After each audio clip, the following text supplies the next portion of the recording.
Kitambulisho hicho ni ishara tosha kwamba ni wakati wa Tamrini ya Channel 1. Ni furaha iliyoje kujumuika nawe tena kwenye kipindi hiki maarufu zaidi baada ya kuwa kwenye likizo fupi. Ishara tosha kwamba tayari nimewasi ukapera kirasmi mtazamaji.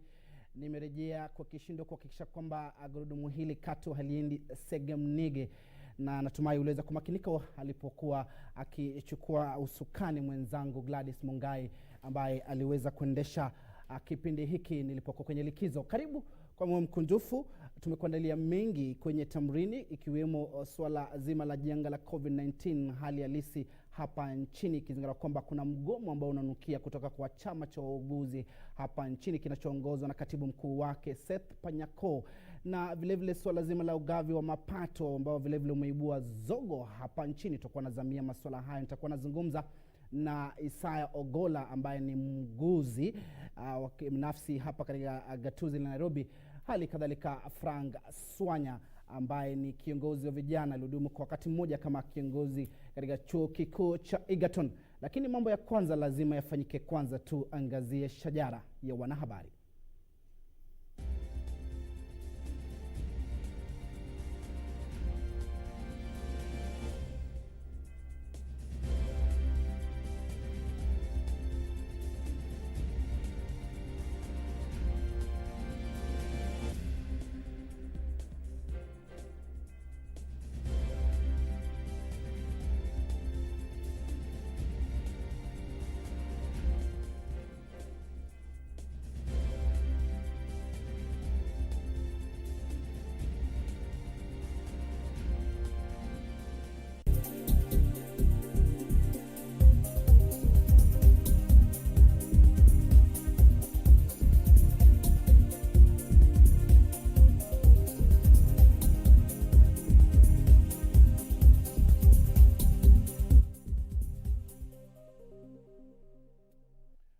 Mtazamaji karibu, naitwa Timothy Kipnusu, mfasiri wa lugha ya ishara. Kwenye kulia kiombo chako ni Susan Thuku. Zungumza nasi kupitia mitandao ya kijamii kwenye kurasa yetu wa Facebook KBC Channel 1, kwenye Twitter @KBC Channel 1. Moja kwa moja tunaangazia yanayotukia kwa sasa. Waziri wa Kilimo Peter Munya anazungumzia kuhusiana na uzalishaji wa chakula hapa nchini. Hebu tumsikize.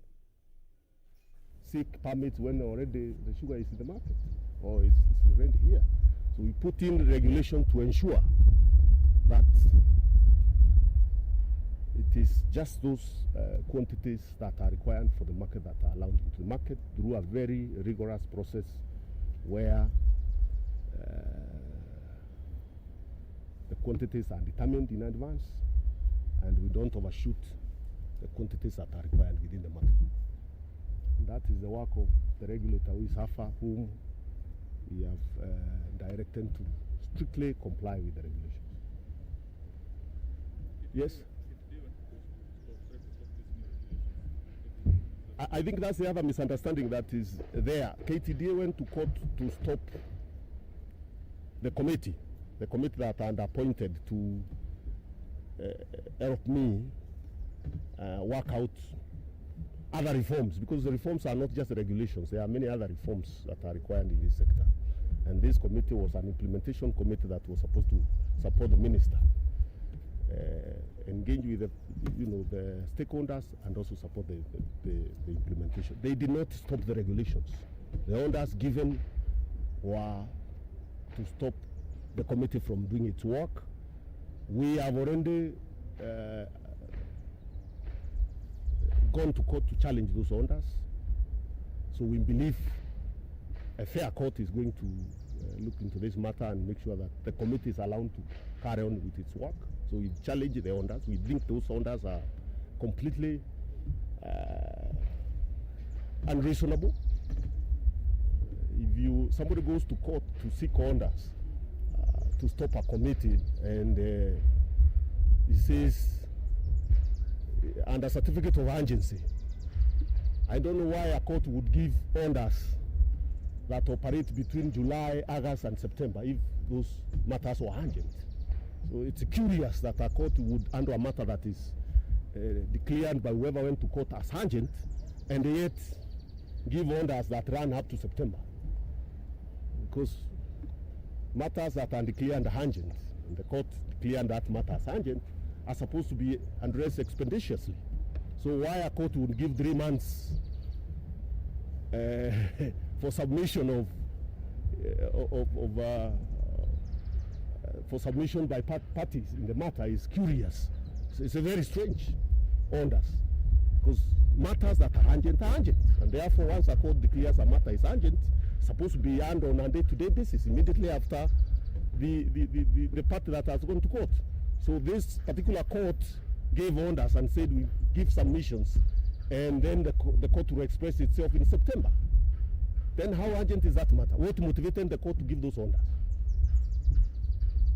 that ran for 3 months? Clearly, the intention is to stall the process, the reform process that we have undertaken. Luckily, the reforms are already on board. The regulations are in force, and we have already started enforcing them. And this meeting was actually to announce to everybody who is a player in this sector to comply strictly with the regulations. Whereas we comply with the court orders and stopped the committee from proceeding with its work, the orders are nothing to do with the regulations. The orders were about that committee, which we, as far as we are concerned, was properly appointed, and within the law. I appointed the committee under the Crops Act, which gives me powers to appoint a committee. And the committee was supposed to support me in the process of working out reforms that would soon be evaluated under the law. So I don't see what was illegal about those orders.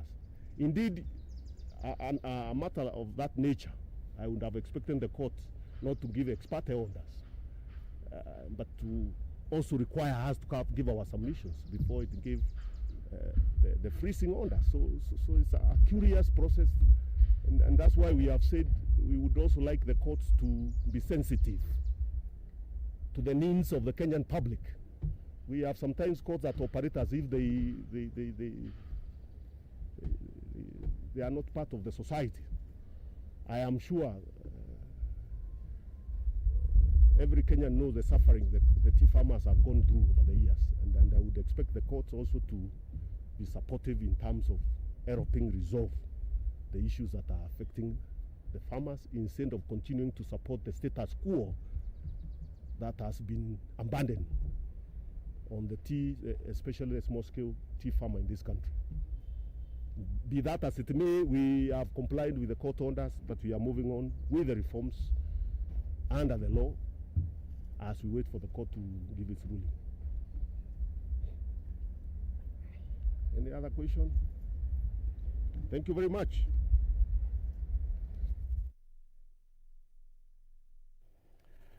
Mtazamaji, bila shaka ni picha za moja kwa moja kutoka jumba la kilimo, ambaye amekuwa akizungumza ni waziri wa kilimo Peter Munya, kuzungumzia marekebisho ambayo inatarajiwa kuweza kuanzishwa katika sekta ya majani chai. Kumbuka kwamba sekta hiyo imekumbwa na hali ya mshike hapa na pale, baadhi ya wakulima wakilalama kuhusiana na bei duni na kukosa soko mazao hayo ya majani chai. Tutakuwa tunapata mengi zaidi na mwanahabari wetu ambaye yuko pale, ambaye anafuatilia matukio jinsi yanavyotukia. Kwa sasa tuweze kuangazia zogo ambalo linaendelea kwa sasa. Jamii ya wafanyabiashara hapa katika gatuzi la Nairobi limeweza kuandaa kikao kuzungumzia ugavi wa mapato ambao umeibua tumbo joto hapa nchini. Hebu tusikize wanachokisema. A high percentage of residents of the said counties have been objected to high poverty levels because resources for development services are directed elsewhere to other communities with lesser population. And if you realize, I don't know how they rationalize this, because for us to get a good jet for money to be given to those counties, if you go there and you ask what these 40 billion shillings have done, actually UDA has done about 10%. All the rest of the money, they use it in the current expenditure and of course corruption. There are high unemployment levels for the locals in Nairobi and neighboring counties. Poor roads and drainage facilities, inadequate lighting systems in the neighborhoods and estates, poor waste collection and management services. All these sectors require more resources. Nairobi County and its neighboring counties to reduce high tax collection of revenue compared to other counties because of the dense population conducting their businesses, jewel industries, many small SMEs, and developing companies.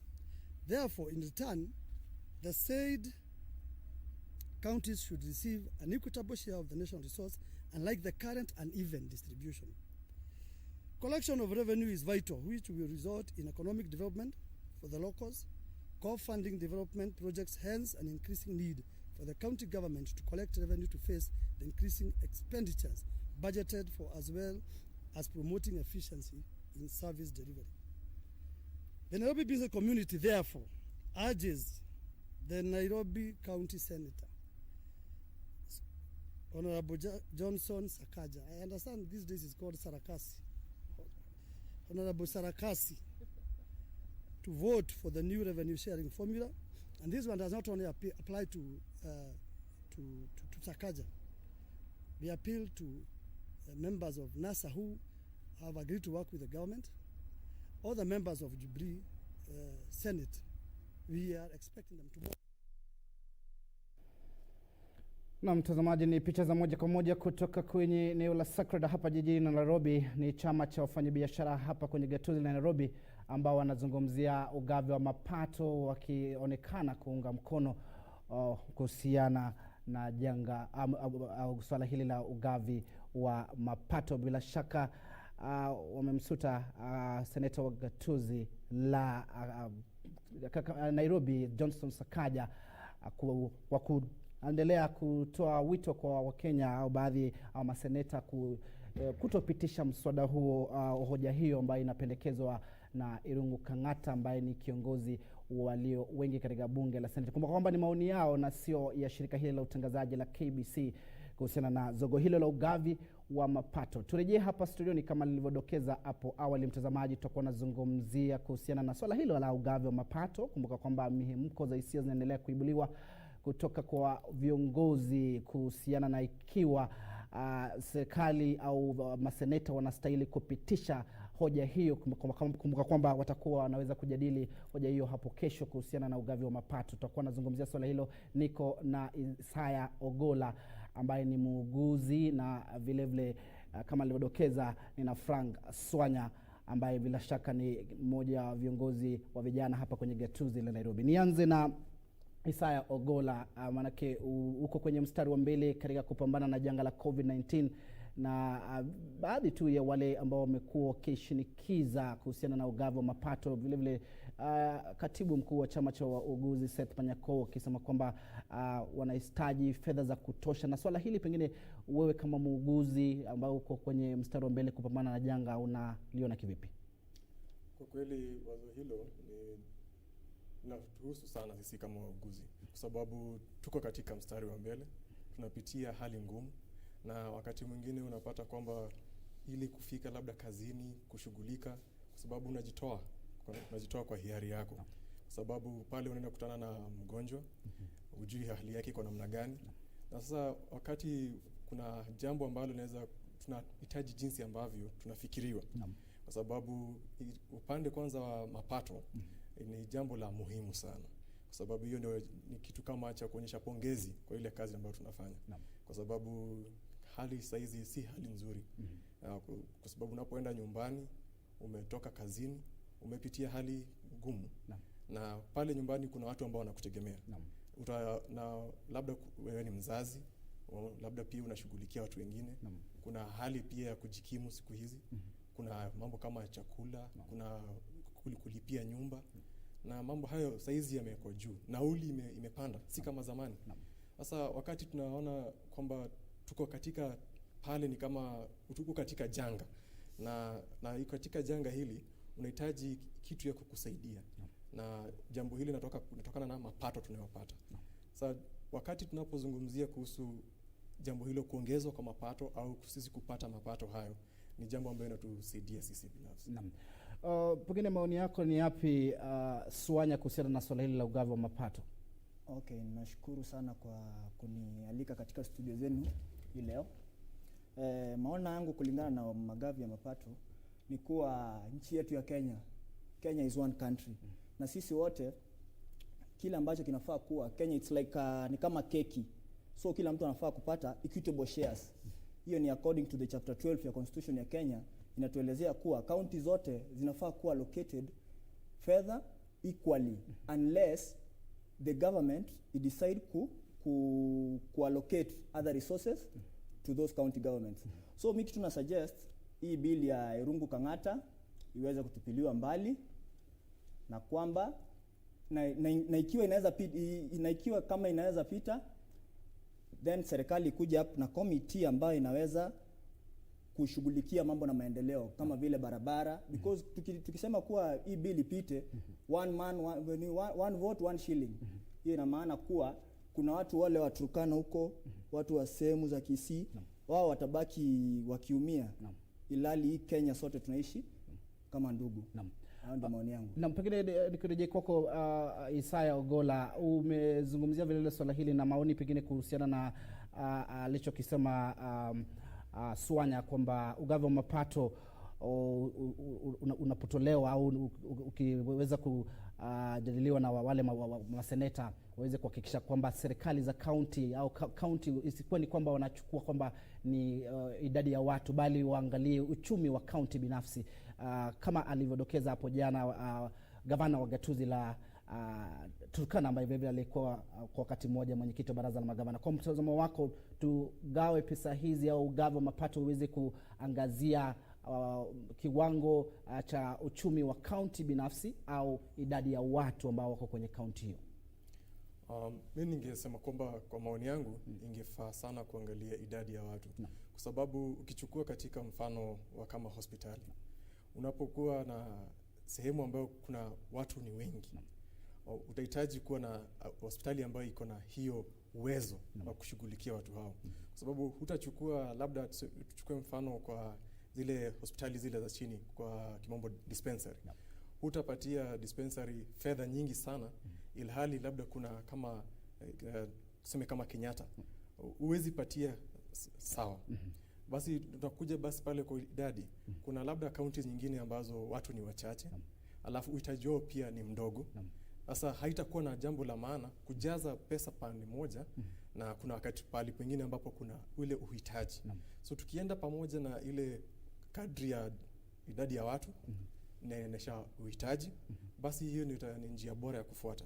Hata kulingana na janga tulionayo sasa hivi ya corona, utaona kwamba kuna sehemu ambazo zimeathirika zaidi. Kwa mfano kama Nairobi, hata kwa mfano wale ambao wanapatikana na ugonjwa huu ni wengi, ukifuatilia na kama Samburu. Hasa ikiwa Samburu labda inapata mtu mmoja, Nairobi inapata watu zaidi ya 500. Utaonaje ukipatia labda milioni 10 Samburu na milioni 10 Nairobi? Ingefaa zaidi labda uongeze upande huu ambapo kuna uhitaji zaidi, na pia lakini usisahau pia upande ule mwingine, kwa sababu huwezi jua wakati ujao, labda wakati unaweza athirika zaidi. Swanya, umezungumzia kuhusiana na swala hili ukilenga county vile vile ambazo ziko katika maeneo kama vile Turkana ambayo ni ya mashinani. Ukiangazia pengine pendekezo la baadhi ya magavana kuhusiana na ugavi huu wa mapato kwenda mbele, ni masuala yapi ambayo lazima yaangaziwe, kando na yale ambayo umesema kwamba kuwe na jopo ambalo linabuniwa baada ya pengine kama kitapitishwa, japo umesema kwamba uungi mkono ipitishwe, ili kuweza kuhakikisha kwamba county zile ambazo ziko kwenye maeneo ya mashinani ambayo inakabiliwa na changamoto kama alivyodokeza mwenzangu, zina zahanati, zina vifaa ambavyo vinaweza kushughulikia wagonjwa, hasa wakati ambapo taifa linapambana na janga la COVID-19. Okay. So jambo ambalo mimi naweza sema ni kuwa tukisema kuwa county zisipewe hela kiusawa, ila itakuwa sawa, kwa sababu tukifikiria kama county kama vile Turkana kwa mfano. Turkana population yake tunaelewa kuwa Turkana watu ambao wanaishi Turkana watu wachache. Na population, probability ya population kuja ku rise iko low, the probability iko chini. But tukipata to share those resources equally, tupeleka resources Turkana, tupeleka resources the same resources to Nairobi, tutadevelop Turkana and as a whole Kenya. Unajua hapa saa jambo ambalo tunafaa kulizingatia ni kuwa we are supposed to develop Kenya, not supposed to develop Nairobi as a county alone or Kiambu as a county. Kitu ambayo kiko sole hapa ni kuwa to develop Nairobi as a whole, yani Kenya as a whole. That's when we can go forward. We are already a third world country. Sasa tukifikiria mambo kama vile ku develop hizi counties ambazo ziko na watu wengi, watu wote watatoka mashinani, wanakuja Nairobi. Kutakuwa na overpopulation, sivyo? Naam. Asante kwa wazo lako. Ni tukiangazia changamoto ambazo mnakumbana nazo kama wauguzi. Kwa sasa tunazungumzia zaidi ya visa vya maambukizi 22,000. Hapo jana Wizara ya Afya ilitangaza visa vingine vya maambukizi 600 na zaidi. Pengine nyie kama wauguzi ambao mko kwenye mstari wa mbele kupambana na janga hili, imekuwa vipi? Hali imekuwa vipi? Je, kwanza tunafahamika kwamba kuna wale ambao tayari wameambukizwa na tayari ambao wameaga dunia kutokana na janga hili katika harakati ya kuwasaidia Wakenya. Hali imekuwa vipi, na pengine wazo lako kwenda mbele kwa serikali kuhakikisha kwamba wauguzi kui kwenye hatari ya kuambukizwa gonjwa hili? Kwa kweli ni wakati mgumu sana. Imekuwa ni kusema ukweli tunaumia kwa sababu unakuwa na ile wazo kwamba unaenda kukutana na mgonjwa kila siku. Na wakati huu huwezi ona mtu akiwa anakuja kwa umbali useme huyu anaugua ugonjwa fulani ama ugonjwa mwingine. Lazima ukae pale ushughulikie mgonjwa, na baada ya kujua utaweza kujua baadaye. Jinsi ambavyo tunaweza kusaidika ni kwa upande wa vitu ambao zinatusaidia kama equipments, PPEs. Zinapaswa kwamba ziwe kwa urahisi. Kama tunazozipata kwa urahisi, bei ya hizi vitu pia kwenda chini. Kwa mfano kama katika sekta ya ambulensi, unaona huyu ndio kwamba walio kwenye mstari wa mbele wanapatana wagonjwa hawa papo hapo. Wanaenda kwenye manyumba ya watu, wanaenda labda sehemu za kazi, mtu ameanguka chini, kwa watu tunakuja kusaidia watu kwa aina hiyo. Sasa tukiweza kupata jinsi ambavyo serikali inaweza kusaidia mfumo huu wa sekta ya ambulensi sasa, kuna kuweza kuwasaidia labda kubadilisha bei ya vitu na ikuwe rahisi kwa kuweza kuzipata kwa urahisi, kwa sababu hiyo ndio mstari wa mbele wa kuweza kujikinga. Sababu tusipojikinga sisi wenyewe ambao tuko katika mstari wa mbele, tutaweza kuwakinga wenzetu namna gani? Au labda pia nikisema nihudumie mgonjwa sasa hivi, alafu na nikose kuwa na magwanda haya ya kazi, baadaye itakuwaje nikihudumia mgonjwa mwingine? Maambukizi yataenda kuendelea. Hatutakuwa tunasuluhisha jambo lote, bali tutakuwa tunaongeza. Na sasa badala ya na pia katika hospitali yetu serikali inaweza paswa kuongeza mambo hayo, kwa sababu pia hapa ndio pia pahali ambapo ugonjwa huu unaenea hata zaidi. Kwa sababu tusipofuatilia maagizo ambayo tunapatiwa na ikuwe kwanza tena rahisi kwetu, kwa sababu ndio unaweza pata uko na maagizo lakini huna vitu za kufanya hiyo maagizo. Labda unaambiwa kwamba ukiwa unashughulikia mgonjwa unapaswa kuvaa magwanda haya kwa kila mgonjwa. Na je, uko na gwanda moja na unapaswa kuhudumia wagonjwa zaidi ya 5 ama 10. Serikali hakikisha kwamba kuna vifaa vya kutosha wakati wa kuhudumia wagonjwa. Una wazo kinzani au pengine kuhusiana na masuala ya kuhakikisha kwamba wale wauguzi ambao ndio wanasaidia kupambana na zimu hili ambalo limekula na kumaliza? Kwa hili jambo ningependa kuongezea kwa yale ambayo ndugu yangu Isaya amesema, ni kuwa wauguzi wanafaa kufadhiliwa ili waweze kusaidia wakati mgumu. Tuko katika wakati mgumu, janga hili la corona, hao wauguzi ndio watu ambao wamekuwa exposed sana. Of the recent days tumeona wauguzi wengi wameweza kufariki, wengine ni wagonjwa. So ningeiomba serikali iweze kuwasaidia wauguzi, waongeze mishahara. Serikali inaweza ikiongeza mishahara, at least wanaweza jifacilitate. Unajua unapata most of the health workers they can't even afford to buy those face masks, hizo maninizo PPEs, unanielewa? Naam. Then kitu kingine ningesema the government can also come up ikuje na like a cover, insurance cover, medical cover policy yenye inaweza kata for wauguzi au wauguzi wakati ule ambapo wanagonjeka. Because inakuwa more risky muuguzi akigonjeka, when anaenda hospitali anafaa kukata for the expenses za treatment. So jambo ambalo ningeliomba serikali iangalie hivyo, come up with a cover policy ambayo inaweza kusaidia wauguzi ambao wataambukizwa specifically ugonjwa huu wa corona. Naam. Unasema nini wewe ni muuguzi Isaya? Wazo lake Swanya unaliunga mkono, na vile vile kumekuwa na vile mdahalo au pendekezo kutoka kwa baadhi ya wale viongozi wa vyama vya wafanyikazi kama vile chama cha Uuguzi Seth Panyako kuhusu kwamba kuwepo na tume maalum ambayo itakuwa inashughulikia masuala yanayohusiana na afya. Wazo lako ni lipi? Kwa jambo hilo, kusema kweli itakuwa jambo lenye kusaidia sana. Kukiwa na tume ambayo inashughulikia jambo hilo, itakuwa rahisi hata kwa wauguzi wenyewe kuweza kueleza mambo ambayo wanakabili. Na sasa kukiwa na tume hiyo, itaweza kutushughulikia moja kwa moja. Kwa sababu hapo ni tume hilo inaelewa wauguzi, inajua shida za wauguzi ni gani, na pia wako pale na sisi katika, tunasema kwenye grounds, wako pamoja nasi. So wakati tunapoeleza kwamba labda unasema unahitaji jambo fulani, hata kama ni insurance, ataelewa ni kwa nini inatakikana. Na pia kwa sababu sisi tu ambao tuko kazini, ndio tuko kazini, lakini tuna familia wanatutegemea sisi. Sasa ikiwa jambo likitufanyikia, nani atawahudumia? Labda wewe ndio peke yako unashughulikia, itakuwa namna gani? So tume kama hizi ni zinafaa sana ili ziweze kutatua matatizo ambazo tuko nazo. Kwa sababu kama wakati huu muuguzi atakuwa na wakati wa kwenda kuzunguka kila wakati, kama ni jambo hili la mgomo. Si hatutaki kama kwenda mgomo. Tunataka kufanya kazi kuhudumia wagonjwa. Sasa tukiwa na tume kama hizi, itaweza kutushughulikia isifike kiwango hiyo ya kuweza labda kuacha kazi kwa sababu tunaugua ama tunateseka kwa jambo moja lingine. Sasa hii itaweza kutushughulikia, itakuwa kama umbrella kwa ajili yetu. Na ndio kwa maana tuna hata hizi bill ambazo jaribu kufuatiliwa, zingine kama bill ya paramedics, na ili iweze kama bunge iliweze kuchukua jambo hilo na kuweza kuchukua kwamba, kwa sababu hata tukiwa kama wauguzi unapaswa kuwa na uko na ile qualifications, unafanyia mgonjwa wako jambo ambalo linafaa. Si tu wewe ni muuguzi kusema wewe ni muuguzi.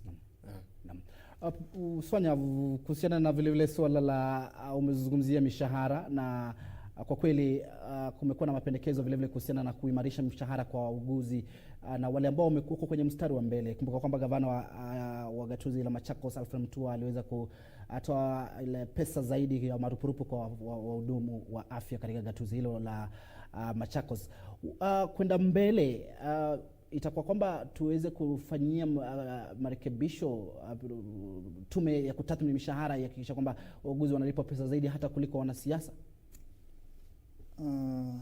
Au wazo lako ni lipi? Na vile vile kuhusiana na tume hiyo ambayo itakuwa inashughulikia wauguzi, kumbuka kwamba kuna kama tume ya huduma za mahakama GSC ambayo inashughulikia masuala ambayo inahusu mahakama na majaji, masuala kama hayo, na vile vile kuna tume ya huduma za bunge PSC, na vile vile kuna tume ya kuajiri walimu TSC. Wazo lako ni lipi? Wazo langu hapo eneo hili hasa katika hilo wazo la mshahara kwa wauguzi walipo hata zaidi kuliko wanasiasa. Siwezi sema kuwa nataka labda wauguzi walipo zaidi kuliko watu fulani hivi, lakini jambo ambalo naweza sema, wauguzi ni watu wa maana sana katika jamii. They are the people, ndio wanashikilia maisha yetu. Wakati after God, the next person unakuja ni muuguzi wakati ambapo umegonjeka, sivyo? So jambo ambalo ningependekeza, walipwe vema ambavyo wanaweza jitosheleza mahitaji yao. Si ati ni tuseme labda ati wauguzi wanafaa kulipwa zaidi kuliko walimu. Walimu pia watakuja, si ndio tumesomesha hao wauguzi, sivyo? Tutakuwa na vuta ni kuvuta baina. Tutakuwa vuta na kuvuta. Polisi naye aseme si ndio tunawachunga. Wanielewa? So kitu ambacho ningependa kupendekeza ni kuwa wauguzi waweze kulipwa mshahara ambao waweze kulipwa vema ili waweze kujikimu kimaisha. Wako na mahitaji yao. Na unaelewa wakati huu ndio they are the people wenye wamekuwa wakifanya kazi tangu corona ilipoingia katika nchi hadi wakati huu. So the government should appreciate them, iwaongeze mishahara na waendelea kutufanyia kazi njema jinsi ambavyo wanavyofanya. Naam, Isaya, unasema nini kuhusiana na hali ya kujitayarisha katika taifa hili? Wewe uko kwenye sekta hii ya afya, wewe ni muuguzi, hali iko vipi, na pengine kwenda mbele itakuwa ni masuala yapi ambayo serikali inastahili kuangazia ili kwamba watu hapa nchini wasikuwa wakitegemea kwenda mataifa ya ugaibuni kutafuta huduma za afya? Pengine kama mtu ameugua ugonjwa wa saratani au ugonjwa wote ule, kwamba vifaa au viwango vya kuimarisha huduma za afya hapa nchini iweze kuwa bora zaidi, wazo lako litakuwa lipi?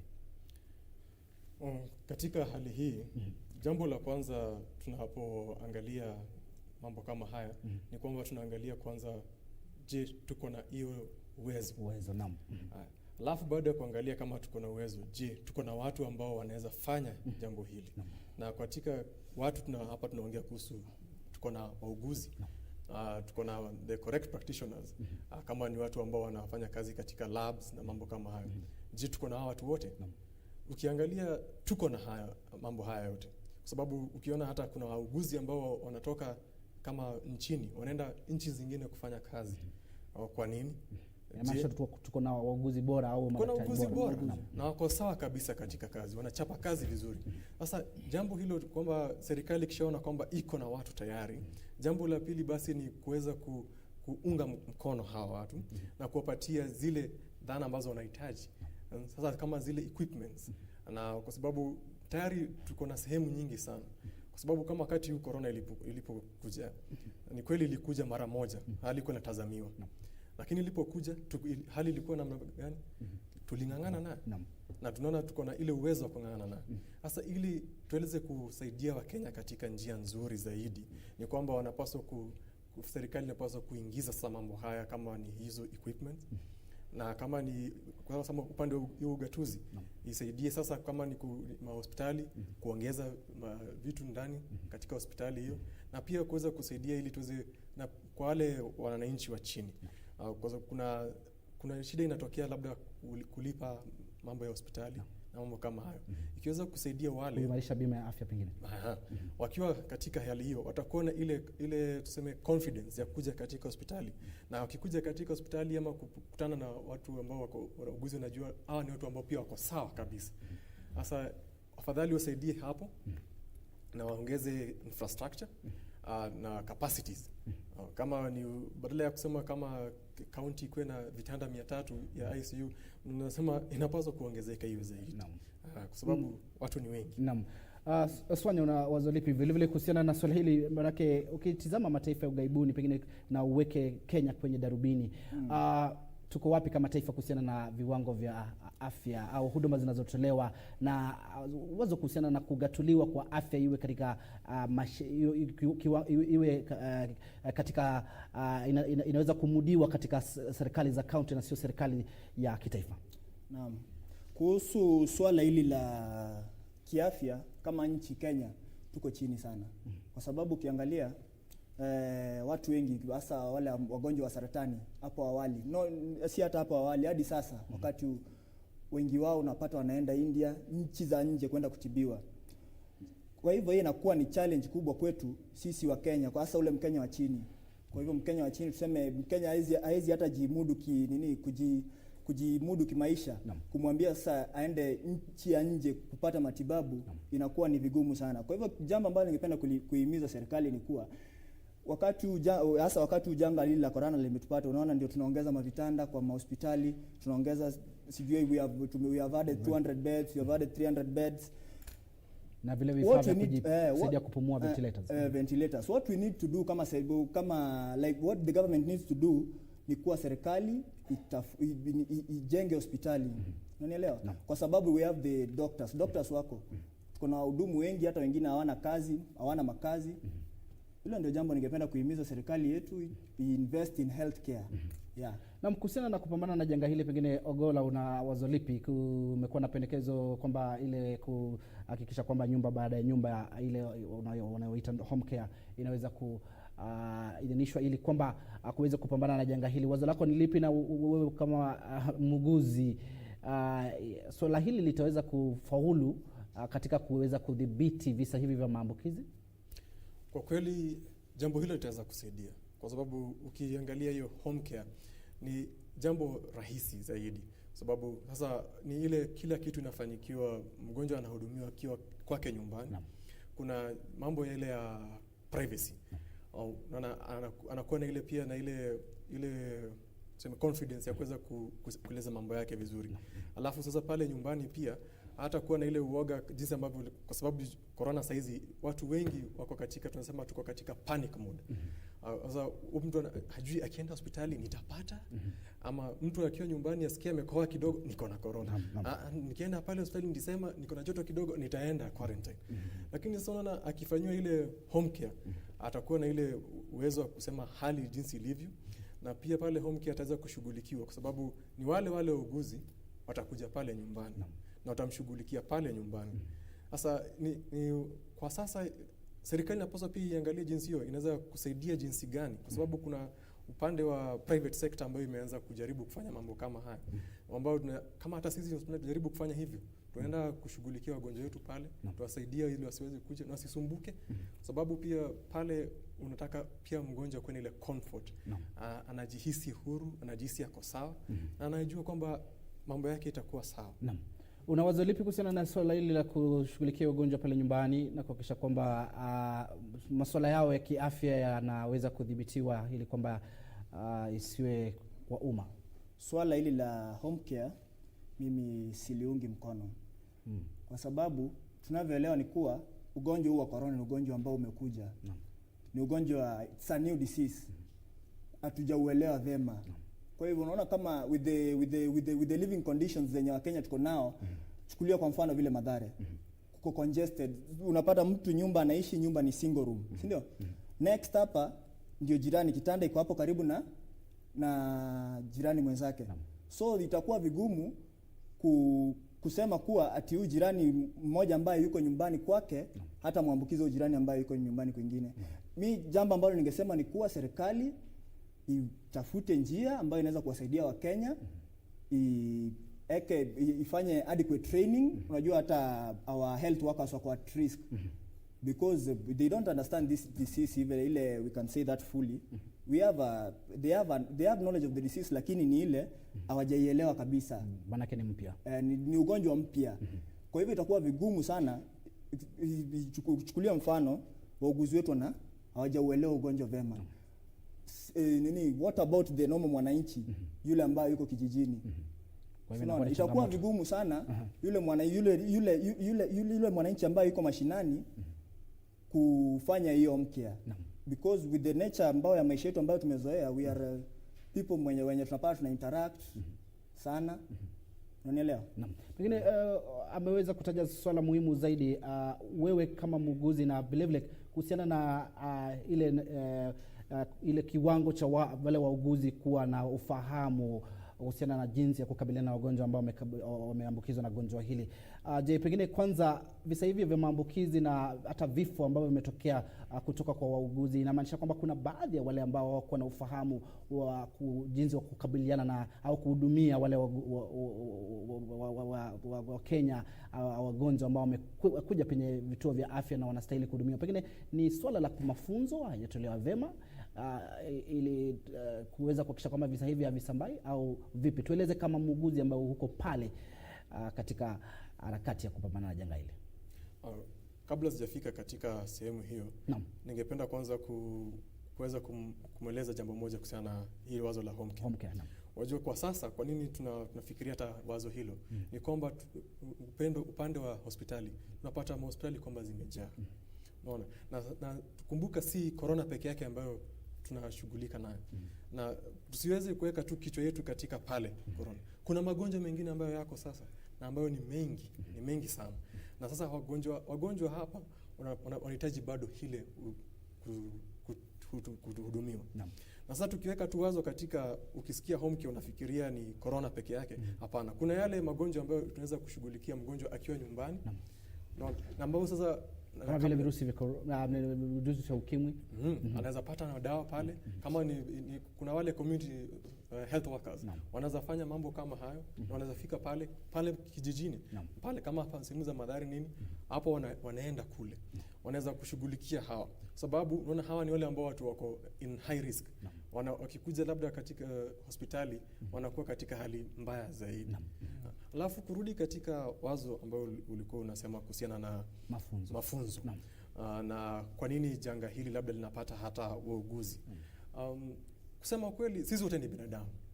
Na kama binadamu uko na ile uwezo wa kufanya jambo hadi wakati fulani. Na sasa kwa sababu mambo imekuwa, wagonjwa wamekuwa wengi, unapata labda sasa ni labda ile mtu anachoka. Ni kawaida mtu kuchoka. Na unapochoka, jambo gani inafanyika? Unakuwa na ile unasahau. Na labda hivyo ndivyo pia magonjwa yanatokea. Lakini mafunzo pia ni jambo la muhimu sana, kwa sababu kila wakati tunakuwa na ile mafunzo ya kurudia. Na sasa wakati unarudia mafunzo haya, kwa sababu inatusaidia ili kuweza kuhudumia zaidi. Naam, asante sana. Pengine tukiduchu tu kuhusiana na swala hili la kuimarisha huduma za afya, pengine Swanya, ukipiga darubini masuala kama haya, ukiangazia masuala kama haya uliposema hapo awali, na mataifa mawili ambayo yameweza kuweza kukabiliwa zaidi na gonjwa hili kama vile Marekani, Uchina, ni wapi hasa Kenya imeweza kuimarisha mbinu zake za kupambana na janga hili tofauti na mataifa kama hayo, na mataifa ya hapa Afrika Mashariki? Maanake kumekuwa vile vile na mdahalo kwamba kuna baadhi ya wale wananchi au mataifa mengine ambayo hajakubali kwamba gonjwa hili lipo, kwamba swala hili ni swala ambalo halipo na wamelifanyia mzaha. Wazo lako ni lipi kuhusiana na swala hili?